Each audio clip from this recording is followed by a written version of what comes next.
Aquí estás, debemos mover, te adoraré, te adoraré. Aquí estás, obrando en mí,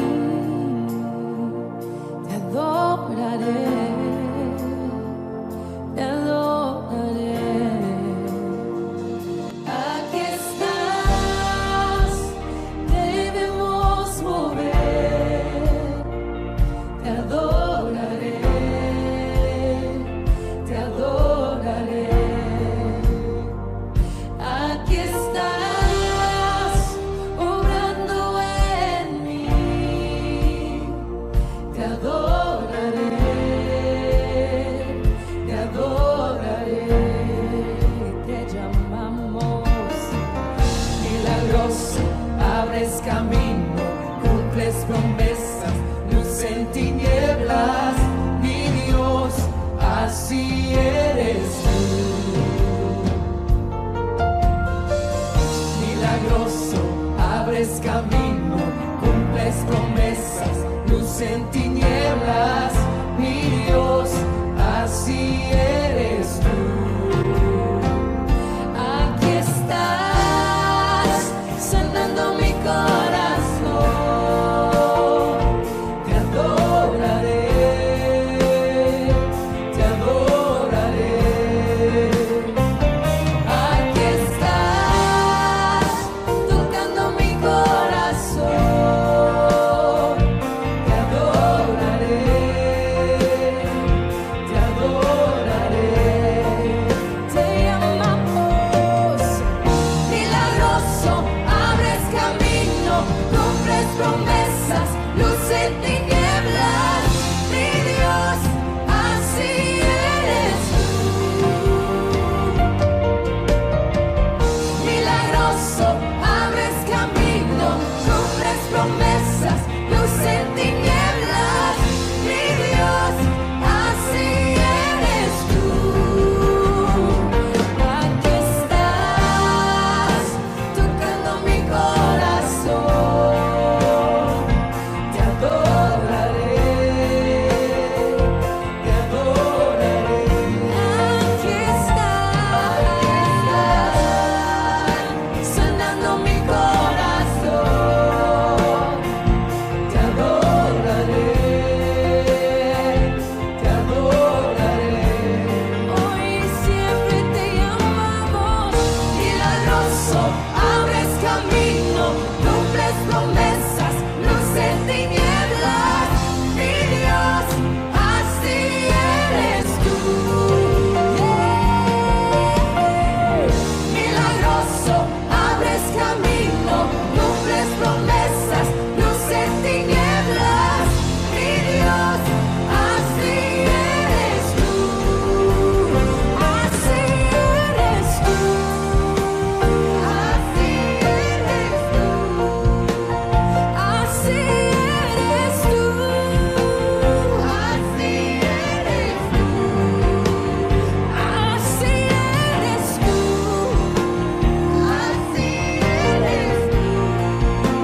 Así eres tú. Así eres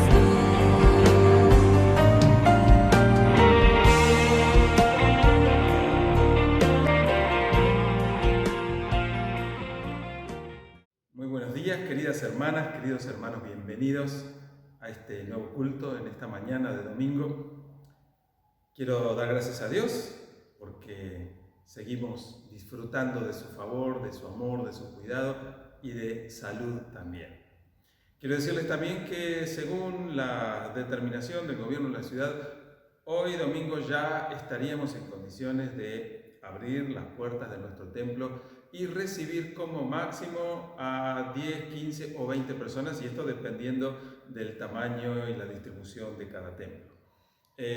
Por ahora decidimos no comenzar abriendo las puertas del templo, pero haremos una prueba piloto el primer domingo de diciembre para por lo menos aquellos que se atrevan, que se animen, aquellos que estén en condiciones de salud y de edad para poder concurrir y asistir, celebremos la Cena del Señor juntos ese primer domingo, el domingo 6 de diciembre. Así que ya lo vamos anunciando, queda todavía un domingo más de noviembre para seguirlo comentando y anunciando, para seguir viendo las estrategias y las medidas apropiadas para ir acondicionando el lugar. Ya tenemos, como les dije por mensajes privados, que ya tenemos en nuestro poder todo el kit sanitizante requerido para esta circunstancia. Lo único que hay que hacer ahora es distanciar los bancos y poner algunas medidas para que, salvo las familias que conviven, no estemos muy cercas, más que nada para respetar las decisiones, las determinaciones legales. Así que Dios mediante, el primer domingo de diciembre estaremos experimentando esta vuelta a encontrarnos, a saludarnos, aunque sea con señas y a la distancia, usando el barbijo y cuidándonos, porque eso es lo que debemos hacer. Quiero también comenzar en esta mañana y en este momento dando gracias a Dios porque Él nos brinda de su cuidado, de su protección cada día. Y también hacer referencia a un hecho histórico que se celebra en la República Argentina. Mañana, lunes 23 de noviembre, es feriado en la República Argentina porque se celebra el Día de la Soberanía Nacional. En realidad, la fecha oficial de la celebración es el viernes pasado, el día 20, o sea que estamos precisamente en este fin de semana largo, en medio de la fecha real, la fecha original y la fecha de celebración para el feriado. Y ese día yo quiero mostrar dos papelitos de colores, como dicen algunos economistas, que tienen que ver con la moneda nacional, el peso argentino, papelitos de color que todavía, los que les voy a mostrar todavía tienen algo de valor, aunque lamentablemente estamos viendo otra vez el proceso de papeles que van perdiendo su efectividad y se van convirtiendo en monedas hasta que luego desaparecen. El primero que quiero mostrarles es este de 20 pesos, que tiene la figura de Juan Manuel de Rosas, aquel caudillo que fue gobernante de la provincia de Buenos Aires, pero también fue el director, el presidente, el caudillo que gobernó la Confederación Argentina. ¿Y por qué les muestro este billete de 20? Porque en el dorso del billete de 20 hay una figura de dos naves marinas, de dos, parecen carabelas, que están en un combate, y esto sucedió en el año 1845, cuando Juan Manuel de Rosas era gobernador y era el caudillo de la Confederación Argentina. Esta batalla naval, que está aquí en el billete de 20 pesos, conmemora la confrontación bélica conocida como la Vuelta de Obligado, algo que sucedió aquí en las orillas del río Paraná, cerquita, bueno, precisamente cerca de la localidad Obligado, muy cerca de lo que hoy es San Pedro, aunque ya San Pedro existía. ¿Qué pasó en esta circunstancia? Un poquito de historia, porque a veces tenemos en uso estas cositas y no sabemos muy bien a qué se refieren. Los británicos y los franceses, queriendo penetrar el cerco comercial que imponía la soberanía española sobre estas tierras, pretendieron, zarpando desde el puerto de Montevideo, en Uruguay, penetrar por el río Paraná y por el río Uruguay para comerciar en el interior de lo que es la República Argentina, rompiendo de esta manera la soberanía que España había tenido por tantos años. Soberanía que estaba en litigio, que estaba en conflicto, porque en el año 1810 la República Argentina había declarado la soberanía, había declarado la independencia, mejor dicho, y diciendo nos sacamos de encima nuestro el yugo de los españoles, ahora somos nosotros independientes y somos soberanos en esta tierra. Pero Inglaterra y Francia, que estaban asociados, y esta flota tenía naves de ambas banderas, que querían penetrar y poder conseguir comerciar en el interior del país, se metían de prepo. Entonces, las fuerzas navales y militares en conjunto, bajo órdenes, por supuesto, de Juan Manuel de Rosas, se coordinan, se organizan para ofrecer resistencia. Y la vuelta obligada es conocida porque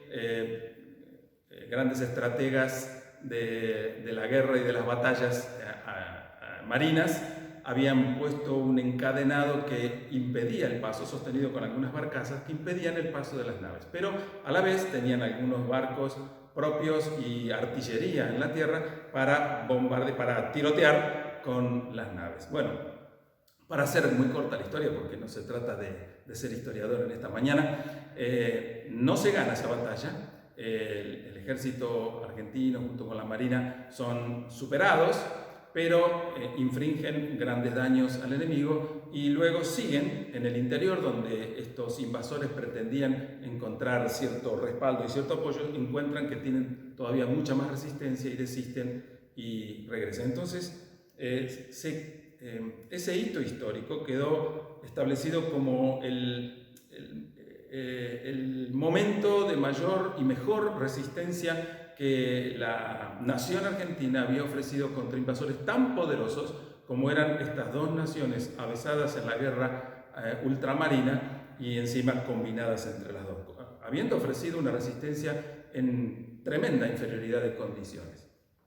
Entonces se tomó esa fecha del 20 de noviembre como una conmemoración de la soberanía que la República Argentina tenía sobre todos sus ríos, todos sus ríos y arroyos navegables, y también sobre su territorio. ¿Por qué hago esta historia y por qué hablo de esto? Bueno, yo le dije que les iba a mostrar dos billetes. El segundo tiene un poquito más de valor, que es el de 50 pesos, que tiene las Islas Malvinas, otro antiguo y creo muy legítimo reclamo de soberanía sobre estas tierras, y del otro lado tiene a un gaucho entrerriano, el gaucho Rivero, que es otra historia muy interesante. Yo les animo a que busquen en internet la historia del gaucho Rivero y la historia del gaucho Rivero en las Islas Malvinas, porque se atrevió junto con otros gauchos y en muy inferioridad de condiciones a tomar el poder y a ostentarlo durante 6 meses. Y aparentemente, según la historia todavía no corroborada, este gaucho Rivero muere en esta batalla de la vuelta de obligado. Anécdotas de nuestra historia nacional. Pero ¿por qué arranqué por allí? Porque haciendo referencia a hasta el reconocimiento y a la exaltación de la soberanía nacional, es bueno que nosotros reconozcamos quién es soberano sobre nuestras vidas. Porque muchas veces, sin darnos cuenta, hay autoridades y poderes que quieren enseñorearse de nuestras vidas, de nuestros pensamientos, de nuestras decisiones, de nuestras determinaciones. Y si no estamos muy firmes y muy seguros, y si no nos enorgullecemos y no ostentamos la bandera de la soberanía que hay sobre nuestra vida, corremos la peligrosa amenaza de caer inconscientemente bajo sus garras. Y quiero leerles una cita en el libro de Hechos, capítulo 4, versículo 24, que dice: y ellos, habiendo oído, alzaron unánimes la voz a Dios y dijeron: soberano Señor, tú eres el Dios que hiciste el cielo y la tierra, el mar y todo lo que en ellos hay. Esta expresión de los creyentes de la primera iglesia cristiana está referido a un momento en que el apóstol Juan y el apóstol Pedro habían sido confrontados por las autoridades religiosas judías porque habían hecho un milagro de sanidad y porque sus conductas, su prédica y su accionar cotidiano inquietaba, incomodaba y les hacía sentir amenazados. Los confrontan, los detienen, los castigan y viendo que no podían encontrar ninguna razón para mantenerlos presos o para infligirle un castigo significativo, deciden dejarlos libres, pero amenazándolos de que dejen de predicar esta doctrina que estaban difundiendo. Y ellos confrontaron con todo valor a las autoridades diciéndole que sean ellos quienes juzguen si era realmente razonable que obedecieran a las autoridades humanas en lugar de obedecer a Dios. Decididamente ellos declararon la soberanía de Dios sobre sus vidas, confrontando a la autoridad que los estaba amenazando. Cuando Pedro y Juan regresaron y se reunieron con los hermanos y contaron todas estas cosas, la expresión de estos hermanos no fue otra que recordar y recitar de alguna manera palabras de Éxodo 20:11 y del Salmo 146:6. Y dijeron así: soberano Señor, tú eres el Dios que hiciste el cielo y la tierra, el mar y todo lo que en ellos hay. Declararon a Jehová, a Dios, como el soberano, como el que tiene toda la autoridad, como el que tiene todo el derecho de tener dominio sobre todas las cosas porque Él las creó. Él creó nuestra vida también. Y es interesante recordar que el apóstol Pablo, escribiendo a los Gálatas en el capítulo 5, comienza diciendo: para libertad fue que Cristo nos hizo libres. Por tanto, permanezcan firmes y no se sometan otra vez al yugo de esclavitud.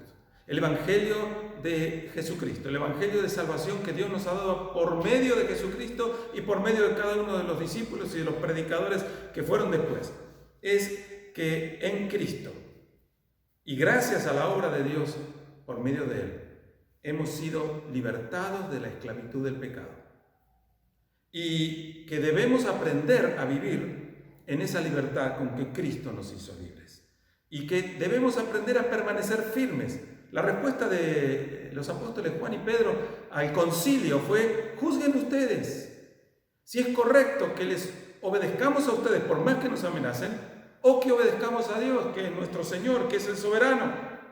¿Cuántas veces estamos dispuestos a pararnos con esa entereza, con ese valor, con esa firmeza y decirle al mundo, decirle a nuestras tentaciones, decirle a nuestras debilidades, decirle a quienes nos quieran amenazar que vamos a permanecer firmes y no nos vamos a someter otra vez al yugo de esclavitud? En el Evangelio de Juan capítulo 8, versículo 32, Jesús, hablando con algunos judíos que habían creído en Él, les dice: conocerán la verdad y la verdad los hará libres. Nosotros, creo, conocemos la verdad. La verdad es la revelación de Dios a través de su palabra. Y si conocemos la verdad, y esta es responsabilidad tuya y mía, que la conozcamos cada día más y mejor, si conocemos la verdad, seremos verdaderamente libres. Para que nadie vuelva a querer poner su pie opresor sobre nuestras vidas, tenemos que defender, exaltar la soberanía de Dios sobre nosotros. Él es Señor. Él es el dueño de nuestra vida, pero un dueño que no nos somete a esclavitud, sino que nos libera, que nos autoriza a vivir en una libertad maravillosa. Quiero invitarte a que escuchemos otra alabanza e inmediatamente continuemos con nuestro culto en esta mañana.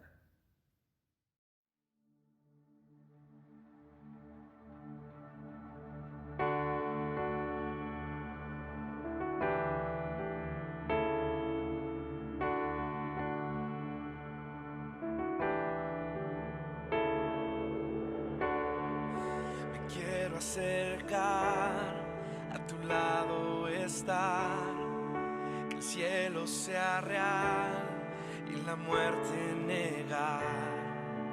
Quiero oír las voces de ángeles hoy, cantando unidos. Aleluya, santo, santo, poderoso, gran yo soy, al que es digno, incomparable, poderoso, gran yo soy.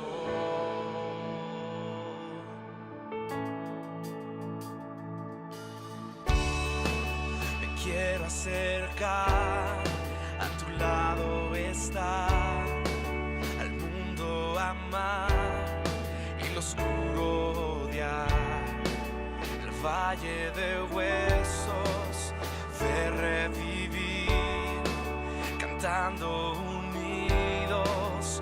Aleluya, santo, santo, poderoso, gran yo soy, al que es digno, incomparable, poderoso, gran yo soy.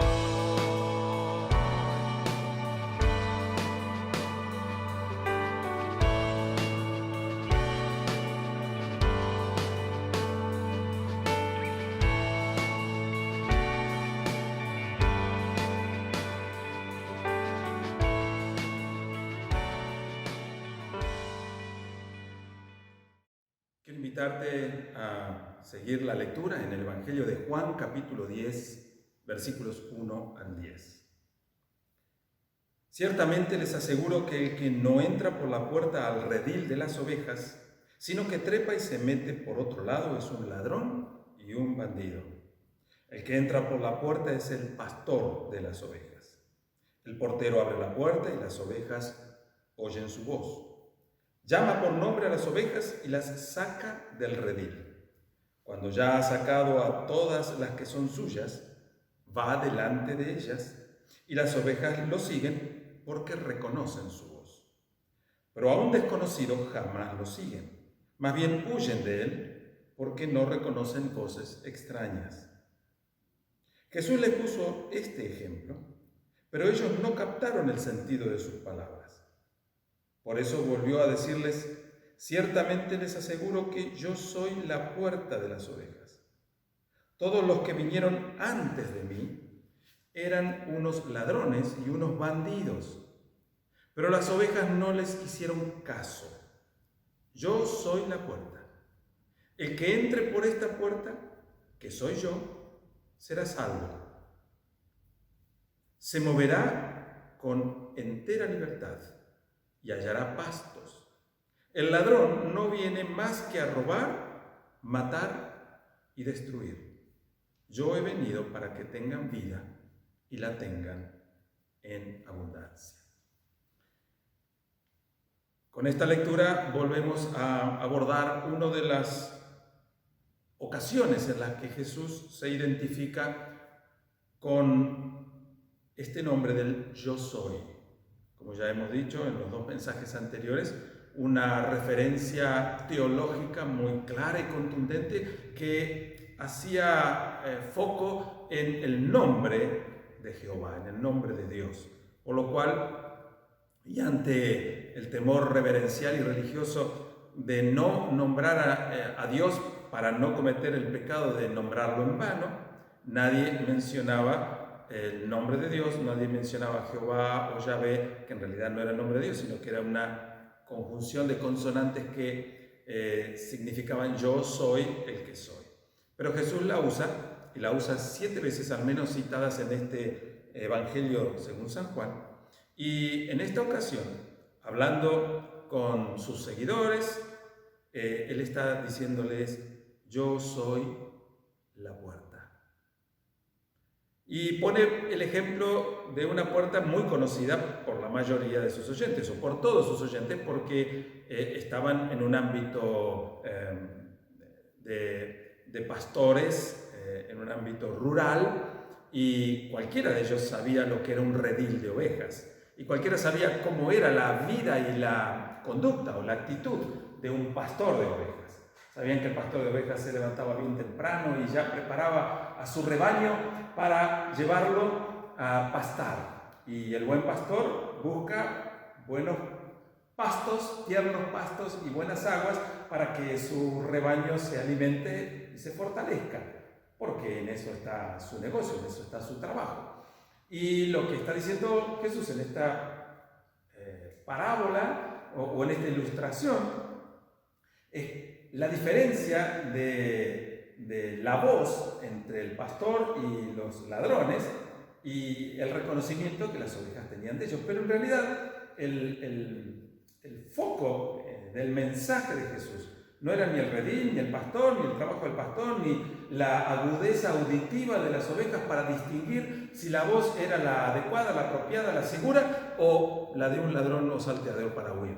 Entonces él está poniendo el foco en una parte del redil, una parte de ese lugar donde se guardaban para seguridad y donde dormían. Y era la puerta, el lugar donde se entra y donde se sale.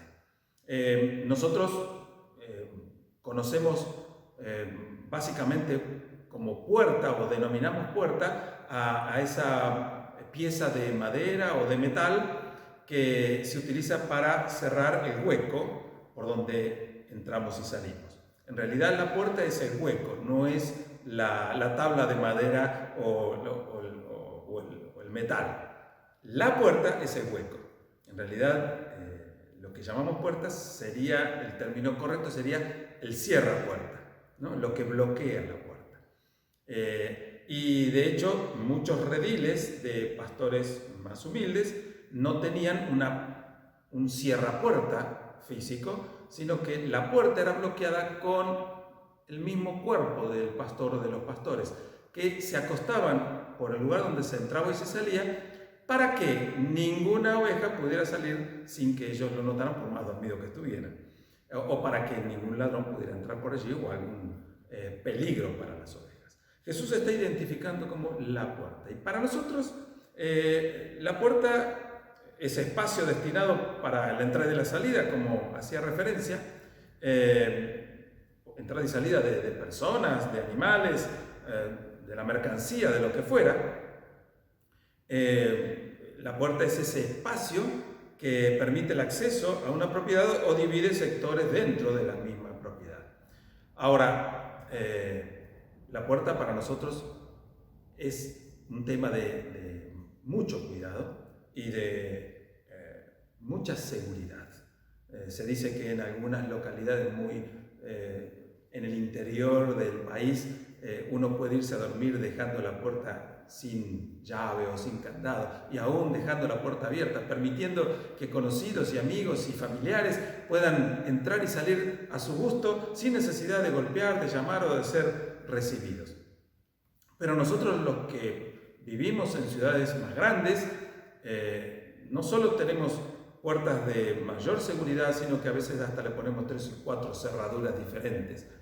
Una propaganda bastante conocida en algún momento hablaba de unas puertas pentágonos que decían más duras que la realidad, diciendo evitan que aún la violencia las vulnere. Pero también cuando éramos niños jugábamos a un jueguito que decía que alguien sepa abrir la puerta para ir a jugar, el arroz con leche. Para algunos quizás estoy diciendo algo desconocido, pero algunos que tengan cerca de mi edad sabrán muy bien a qué me refiero. Entonces, la puerta abierta para cierta libertad. Una puerta abierta es un símbolo de permiso, es un símbolo de privilegio. Una puerta cerrada está hablando de un límite, de un impedimento para entrar o para salir. Una jaula para retener adentro la presa que uno quiere conservar, la cárcel para mantener adentro al delincuente que está purgando una pena, o para mantener afuera al peligro que nos pueda acechar como seguridad. Una puerta cerrada nos da seguridad, nos da confianza para los que estamos adentro. Si el ladrón no puede entrar por la puerta con cierta facilidad, va a buscar, y si lo puede conseguir, qué pena, una opción para entrar por otro lado. Y bueno, algunos lamentablemente saben por mala experiencia propia que se les han metido por una claraboya o por una ventana superior, o como nos ha pasado aquí mismo en nuestro templo. Pero simplemente entender el contexto en el que Jesús está poniendo a sí mismo como utilizando el modelo o el ejemplo de puerta. La palabra puerta también tiene una historia bíblica y de gran valor. Por ejemplo, dice la Biblia que Dios es el que abre y cierra puertas según su propósito y su voluntad. En Apocalipsis 3, versículos 7 al 8, en el mensaje al ángel de la iglesia de Filadelfia, dice: escribe al ángel de la iglesia en Filadelfia, esto dice el santo y verdadero, el que tiene la llave de David, el que abre y ninguno cierra, y cierra y ninguno abre. Yo conozco tus obras. He aquí he puesto delante de ti una puerta abierta, la cual nadie puede cerrar, porque aunque tienes poca fuerza, has guardado mi palabra y no has negado mi nombre. Puertas abiertas. Cuánto anhelamos que frente al camino que vamos transitando y frente a los anhelos y sueños y proyectos que hayamos dibujado en nuestra mente o trazado en nuestros proyectos personales, encontremos puertas abiertas y que no haya ningún obstáculo, ninguna traba, ninguna puerta cerrada. Y cuando encontramos una puerta cerrada que amenaza con impedir nuestro avance o echar por tierra nuestras expectativas, oramos a Dios pidiéndole: Señor, abrí estas puertas que se cerraron.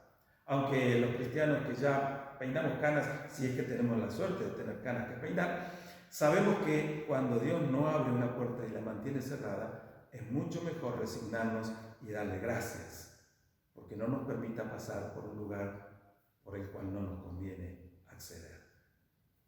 Él es la puerta. Pero cuando Jesús está hablando a sus discípulos acerca de la importancia, el valor de su persona como puerta, tiene un mensaje mucho más específico y profundo que compartirnos. Es cierto que en la Biblia también se menciona que hay puertas anchas y hay puertas estrechas, porque hay caminos anchos y hay caminos angostos, y cada uno tiene que aprender a entender y atreverse a decidir por cuál puerta va a pasar y qué camino transitar. Jesús en el Evangelio de Mateo, en el capítulo 7, versículos 13 y 14, dice: entren por la puerta estrecha, porque hay una puerta ancha, hay un camino espacioso que lleva a la perdición, y muchos son los que entran por ella,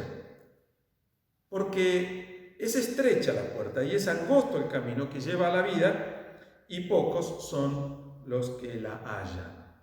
Bueno, aquí Jesús está hablando acerca de la vida con dificultades, con austeridad y con limitaciones que en apariencia nos propone Dios.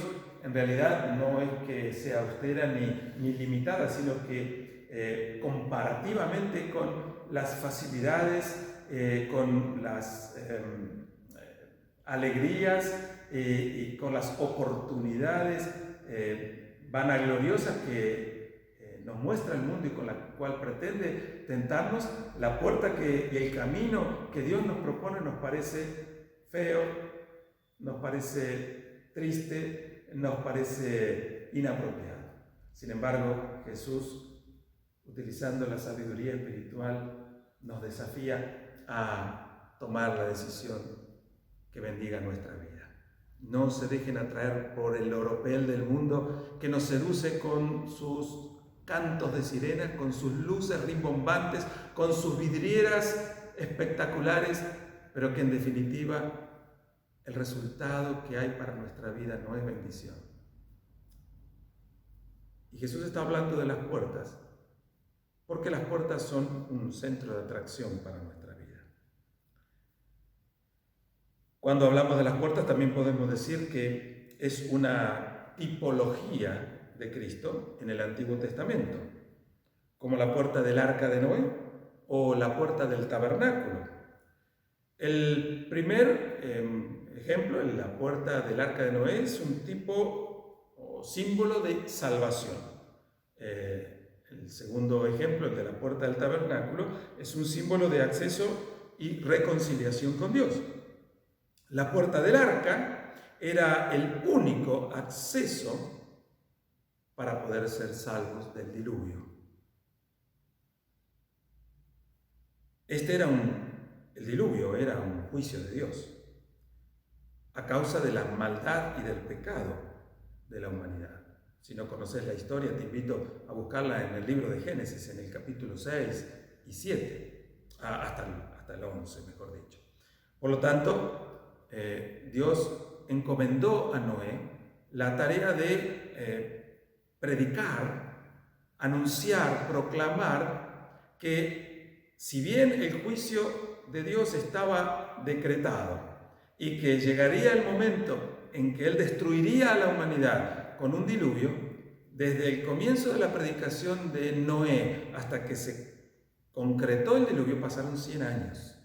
Y Noé fue reconocido como un pregonero de justicia, como alguien que predicaba, pregonaba, anunciaba la justicia de Dios, pero que era una justicia que estaba precedida por el amor y la oportunidad de aquellos que quisieran escucharle, quisieran seguir su consejo obedientemente y ser salvos. Pero había una oportunidad perentoria, había un momento en que esa oportunidad se iba a terminar. Y ese sería el momento en que esa puerta sería cerrada, porque dice la Biblia que esa puerta fue cerrada por Dios y ni Noé, desde adentro del arca, podía abrirla, por más que desesperadamente de afuera le clamaran por salvación.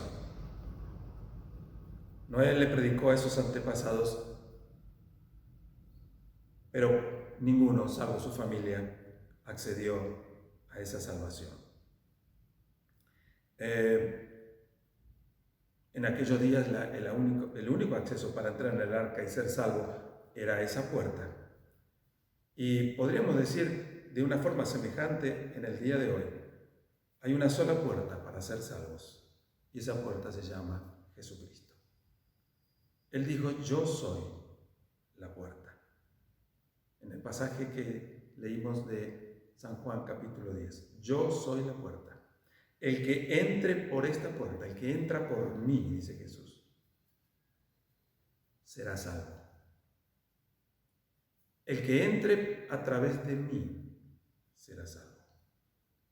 Y hallará pastos, es decir, hallará alimento para su vida. Quiero mencionar 3 citas más, 4 mejor dicho. La primera en el Evangelio de Juan también, el capítulo 3, versículo 16.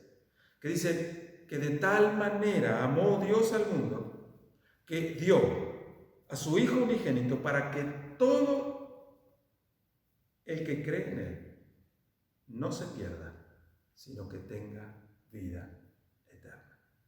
Este pasaje nos habla del amor de Dios por medio de Jesucristo. Dice que el amor de Dios es de tal magnitud, incomprensible para el ser humano. Es de tal envergadura que movió a Dios a hacerse hombre y ocupar nuestro lugar de castigo y de condenación. Cargar con una cruz que no merecía, ser atravesado y clavado en ella para purgar el pecado, el castigo por el pecado que nosotros sí merecíamos. El pecado de tu vida y de mi vida. Porque de tal manera nos amó Dios, de tal manera te amó y te ama Dios, que nos dio a su Hijo Jesucristo, para que todo aquel que cree en Él no muera a causa de su pecado, no se pierda a causa de su maldad, sino que reciba el regalo de la vida eterna. Jesucristo también dijo, utilizando este particular nombre del yo soy, y es algo que veremos en un domingo próximo, dijo: yo soy el camino, la verdad y la vida. Nadie viene al Padre, nadie llega al Padre si no es por mí. Y aunque en esta cita de San Juan 14:6 Jesús se menciona a sí mismo como camino, verdad y vida, cuando dice nadie llega al Padre sino por mí, no lo dice solo por camino, sino también por puerta, a través de mí. Él es el medio, Él es el puente por el cual somos capaces de llegar a la presencia de Dios solo por medio de Jesucristo. En Hechos capítulo 4, versículo 12, dice, de hecho, en ningún otro hay salvación, porque no hay bajo el cielo otro nombre dado a los hombres mediante el cual podamos ser salvos. No hay otro, no hay ningún otro que nos pueda salvar. En ningún otro hay salvación, no hay otro nombre, solo el nombre de Jesucristo. Y en Romanos 5:8 dice, pero Dios muestra o demuestra su amor para cada uno de nosotros, en que siendo nosotros pecadores, cuando todavía éramos pecadores, Cristo murió por nosotros. Él es la puerta, la única puerta. Él es la única oportunidad que tenemos de ser salvos. Cuando dice la Biblia en la historia del diluvio y de Moisés y su familia, que después que entraron Noé y su esposa y sus hijos y las mujeres de sus hijos y los animales, Dios cerró la puerta, por lo cual solo pudieron salvarse los que habían tomado la decisión de entrar. Pero les dije que también hay una figura simbólica de Cristo en el tabernáculo. El tabernáculo era un templo portátil, digamos, por decirlo en palabras más entendibles. El pueblo de Israel estaba en su derrotero desde la esclavitud de Egipto hacia la tierra prometida y llevaban consigo todas las familias, multitud de personas, pero también llevaban todos los enseres domésticos y llevaban todos los animales y no podían estar caminando constantemente, así que iban por etapas. 40 años duró ese camino, un camino que en realidad podría haber durado un mes, pero esta es otra historia a causa de la desobediencia del pueblo y de no creerle a Dios y de no confiar en Él. Pues Dios dice, esta generación no va a heredar la tierra prometida, así que los hizo caminar por 40 años por el desierto hasta que esa gente incrédula y rebelde a la voz de Dios terminara su vida en el desierto y llegara a una nueva generación. Entonces, en esos 40 años por el desierto, ellos iban acampando, iban avanzando por etapas y iban acampando, y cuando acampaban, armaban una gran carpa bien importante con muchas características muy particulares que uno puede encontrar allí en el libro de Éxodo, que era el tabernáculo de reunión, que era el lugar santo, hacia las veces de templo, donde Dios se manifestaba a Moisés, donde Dios hablaba con Moisés, donde Dios escuchaba al pueblo a través de Moisés y allí le adoraban. Y ese tabernáculo tenía una sola puerta, un solo lugar donde entrar. Por supuesto, la puerta allí era una tela. El único acceso para entrar en él. Nadie podía entrar en el tabernáculo si antes no pasaba por la puerta. Y esto nos habla de que nadie puede acercarse a la presencia de Dios, que es el lugar donde Dios se manifestaba, era dentro de ese tabernáculo, de esa carpa de adoración y donde Dios hablaba. Nadie puede acercarse a Dios sin pasar primero por la puerta, es decir, sin pasar primero por Cristo, sin conocer primero a Cristo. Por tanto, la Biblia nos muestra que la puerta, como símbolo de Cristo, lo pone claramente a Él como el único acceso a Dios. Ya mencioné antes San Juan 14:6. Yo soy el camino, la verdad y la vida. Nadie viene al Padre sino por mí. Que Jesucristo sea la puerta es un mensaje maravilloso. Es un mensaje bendito. Que la puerta que nosotros tenemos que atravesar para ser salvos de nuestro pecado, de nuestra condenación, de nuestro castigo, no sean las penitencias, no sea el sacrificio, que la puerta por la cual tenga que atravesar no sea una religiosidad particular, no sea el obrar desmesurado, no sea el tener que entregar parte de mi vida o de mi salud o entregar a alguien en mi lugar para que pague por mis pecados. El hecho de que Jesucristo sea puerta, que sea el camino, que sea el sacrificio, que sea quien me lleva de la mano a la mismísima presencia de Dios para vivir con Él y disfrutar con Él por toda la eternidad, es la mejor de las noticias que se pueden compartir en este mundo. Y es una noticia que trasciende las épocas, las culturas y trasciende cualquier concepto teológico, filosófico, psicológico, político, comercial, económico, cualquier concepto. Jesucristo es la puerta de acceso a la salvación y a la vida eterna. Yo sé que muchos hemos sido criados o educados pensando que debemos hacer algo digno de merecimiento para que Dios nos ame, para que Dios nos considere y para que Dios nos perdone. Pero claramente en la palabra de Dios, y Jesucristo se encargó de ratificar esto, y el apóstol Pablo y otros discípulos también lo ratificaron en sus cartas y en sus prédicas, nada que nosotros podamos hacer es suficiente ni necesario. Nada de lo que nosotros podamos hacer alcanza. Por eso, bendito Señor, bendito Dios, gracias, porque lo único necesario y absolutamente suficiente lo tenemos en Jesucristo. Por eso la invitación cristiana no es a que te afilies a una iglesia o denominación.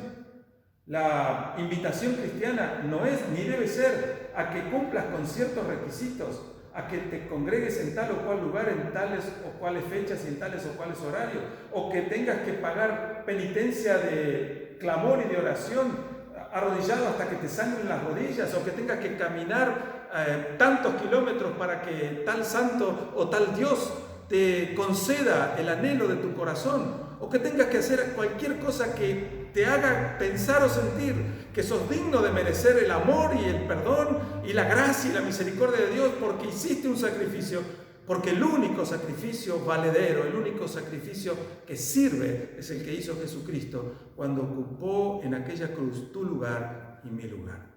Y lo único que vos y yo debemos hacer para recibir el regalo de la salvación es creer en Él, arrepintiéndonos de nuestros pecados y recibirlo como nuestro Señor y Salvador. Él es la puerta, la única puerta que nos da acceso al Dios de amor y de salvación. Yo quiero invitarte a que hoy, si no lo hiciste antes, entregues tu vida a Cristo. Allí donde estás, decirle: Señor, reconozco que soy pecadora, pecador. Reconozco que no hay nada en mí que tenga mérito alguno como para hacer que me ames o me perdones. Y gracias, Señor, porque me amás y me perdonás sin que yo tenga que hacer nada. Que me amás y me perdonás porque sos puro amor y porque Cristo cargó mi pecado, porque Él sufrió en mi lugar. Quiero recibir a Cristo como mi Señor y Salvador hoy. Quiero abrir mi corazón para que entres a mi vida y gobiernes y seas el Señor y pueda disfrutar de tu soberanía sobre mi vida y pueda disfrutar de una libertad que me permita vivir sin ataduras, sin limitaciones, sin esclavitud de ningún tipo. Hoy te recibo como el Señor y Salvador de mi vida. Si lo hiciste así, quisiera conocer tu decisión. Y quiero pedirte que me escribas al WhatsApp que aparece aquí abajo, simplemente diciendo: hoy oré de esta manera y entregué mi vida a Cristo. Y si hay algún motivo de oración, alguna carga, alguna inquietud, también puedas escribir a ese WhatsApp. Estoy recibiendo allí los mensajes y aún llamadas y estoy respondiendo. Y aún estoy teniendo entrevistas personales. Podemos hacerlo ya. Yo quiero bendecir tu vida, bendecir la vida de tu familia, con quienes estés, si estás acompañado hoy. Y quiero orar por tu vida y seguir dándole gracias a Dios por esa bendición que no se agota, sino que se renueva día tras día. Oramos. Amado Señor, bendito Padre, gracias. Te damos y te alabamos y te bendecimos por ser esa puerta que se abrió para franquearnos el camino que nos lleva a la mismísima presencia de nuestro Padre Celestial. Gracias, Señor, por haber conocido esa verdad, por haber entendido mi condición de pecador y por haber reaccionado de una manera apropiada, arrepintiéndome de mis pecados y recibiéndote como Señor y Salvador. Pues yo oro en esta mañana por aquellos que están escuchando, por aquellos que están tomando la decisión más importante de sus vidas, por aquellos que quizás están luchando en su mente, en su corazón y en su espíritu, porque todavía hay ruidos en su mente que le confunden, que no le dejan tener claridad en este sentido, que están pensando quizás en conceptos religiosos o en otro tipo de conceptos que no les permiten entender con claridad tu mensaje. Te pido que tu Espíritu Santo hable con amor y claridad en sus corazones, en sus mentes, a sus espíritus, para que no dilaten más esta decisión y puedan entregar su vida, recibiéndote como Señor y Salvador. Pongo nuestras vidas en tus manos y te damos gracias en el nombre de Jesús. Amén. Querida hermana, querido hermano, gracias por estar allí. Nos encontramos el domingo que viene por este medio y dentro de 2 domingos, el primer domingo de diciembre, el 6 de diciembre, por este medio también, para los que no pueden concurrir y a los que, como dije antes, a los que se animen, a los que se atrevan, haremos el primer ejercicio de concurrencia. Ya explicaremos el domingo que viene cómo haremos para que de pronto no excedamos el número, el límite que nos ponen las autoridades. Que Dios te bendiga.